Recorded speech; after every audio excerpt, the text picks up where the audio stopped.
Okay, part six of six. Part six. Yeah, I'm sick. It's the brandy girls. Yes, part 6 of the Caroline interview. Colin Dale and Dale Richardson.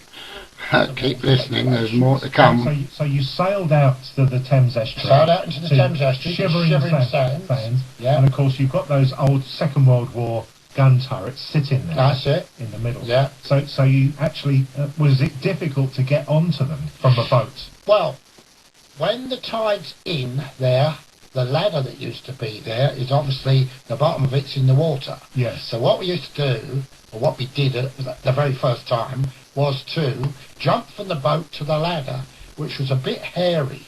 I'll tell you a story about Terry King, King's agency at Denmark Street, what happened to him with the ladder. But what we did, jumped onto the ladder, we climbed up, and there was a trap door. It wasn't locked or anything. Really? Pushed the trap door open, we were in. Wow. And it was all concrete and metal. There were some great big water tanks, I remember, that no water in them obviously, but they were obviously used for storage when they were being serviced during the war. Right. And it went from there.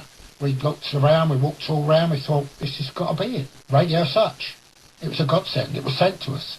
Okay, well we'll talk a bit more about that in just a moment. We're going to play now another member of the Savages, and this time the bass player Tony Dangerfield. And of course Tony recorded for Joe Meek back in those early days. And he recorded this track. I mean, on the rock and roll scene they play the B-side a lot more, but this was the A-side. It was on Pie Records, and it's called I've Seen Such Things.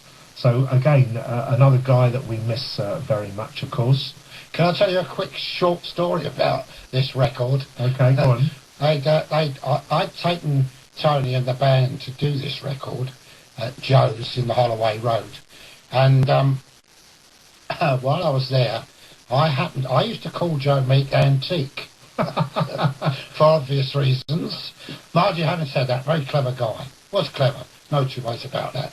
But he heard me say this to Tony Dangerfield about something wrong with Antique today. She's got a easy fit on or something like that. And the next thing I knew, the microphone came whizzing across the room at me. Needless to say, I did a runner. Okay, well here's Tony Dangerfield. I've Seen Such Things.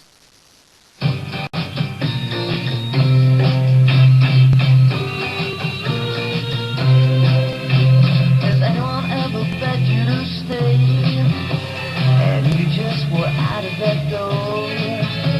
Has anyone ever cried, please don't go away, 'cause you might not come back anymore?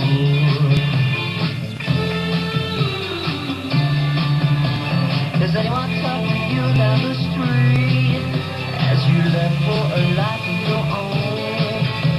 Oh, that's you. My life's incomplete and I just can't make it alone.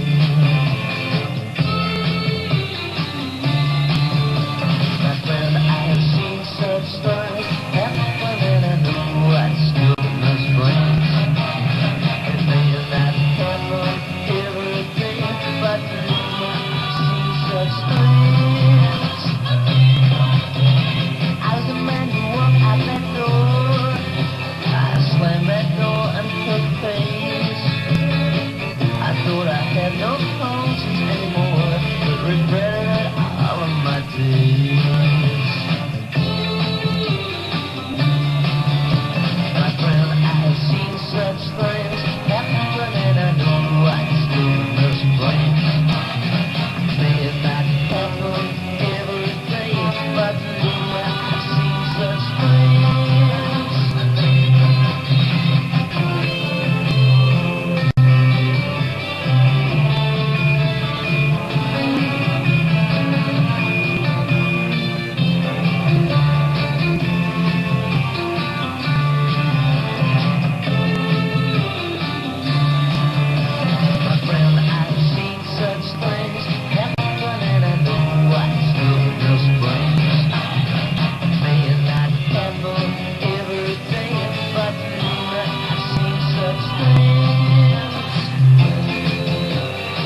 if you ever get the chance to pick a copy of that up, the B-side of that, She's Two Way Out, is a wild rocker. Anyway, you want to say a couple of words now about Tony? Yeah, I'd just like to talk about dear old Tony Dangerfield. We used to share a flat together in Quickerwood Lane, 210 Quickerwood Lane. Right. And the first time I met Tony, he came to do a show at Birmingham. Yeah, it was Birmingham.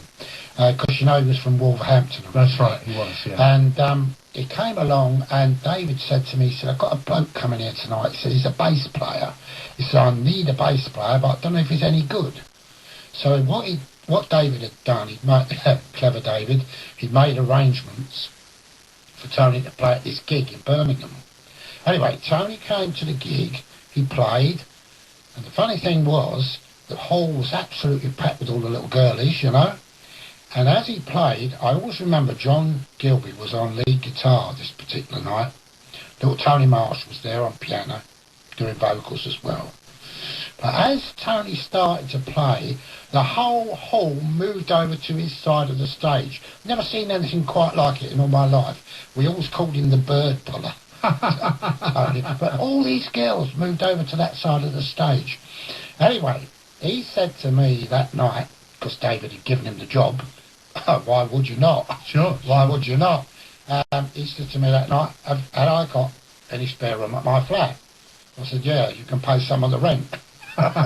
So anyway, that's how he got started. But what I didn't know at the time was he was a bit naughty, was our Tony.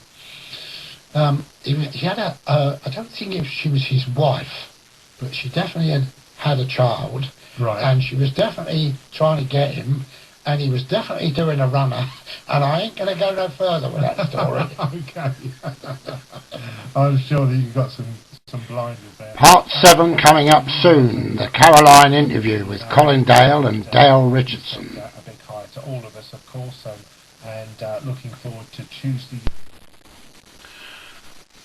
Hello there. Yes, it's number 7, part 7. Yes, the Dale Richardson Good Rocking Tonight show. No, the Caroline interview. And I'm talking about Heinz Bert. Not a lot, just a little. Heinz Bert, I said, Heinz.